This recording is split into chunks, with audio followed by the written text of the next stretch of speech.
Scoot, hello from Australia. Hey, You were a local here. Nice to talk to you. hey, how are you, man? Yeah, no, I miss it down there.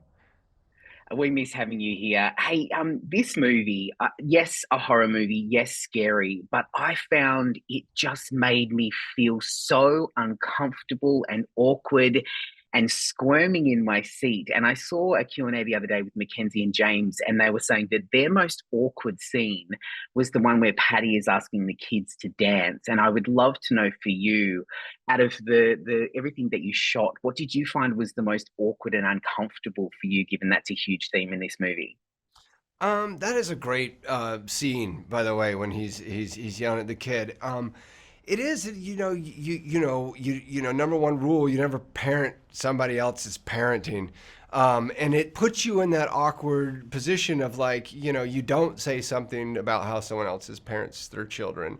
But at the Mhm. same time, it's risen to a place of like, hey, you need to say something. Um, that scene was a little bit more comedic, essentially, when we were doing it, because long story, the cheese would fly into the thing, and he was always on this brick of cheese. Agnes, why don't you and Aunt show us the dance that you've been working on? Where did you come from? Where did you go?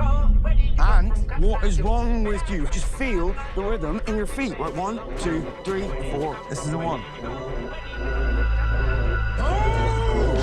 What is wrong with you?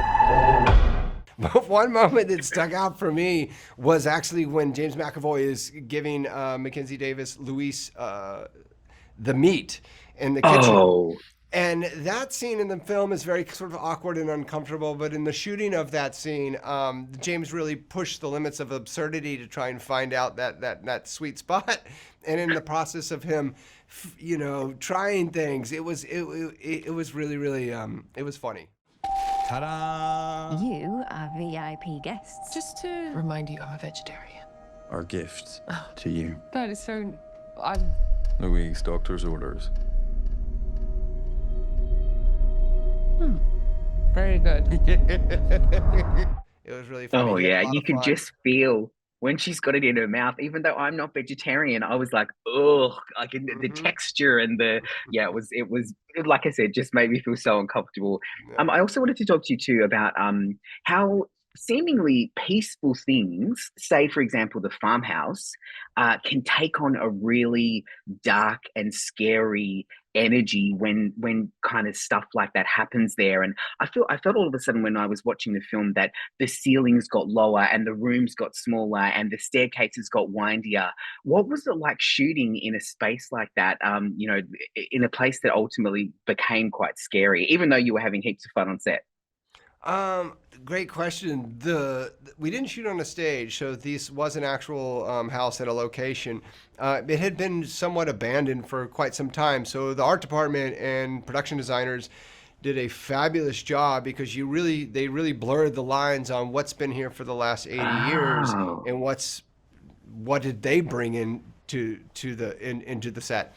Um, but it also had a sense of isolation. It was far enough out that you were pretty remote. There was nothing around you. So even on the set, we were the only people out in that area of the Cotswold. And so it already, just driving to work, it gave you this sense of a Stephen King thriller of some kind. And so it already sort of puts you in the mindset of being isolated and in this really well done artistic house, that all those themes sort of help the characters and help drive the story forward. I don't know if you know this or not, but in the same Q&A, Mackenzie was praising you for being able to mine out parts of your character and also said that you are actually very much like Patty in the sense that you can fix anything, do anything. You're a survivalist. Would you agree with that? You in real life, I mean?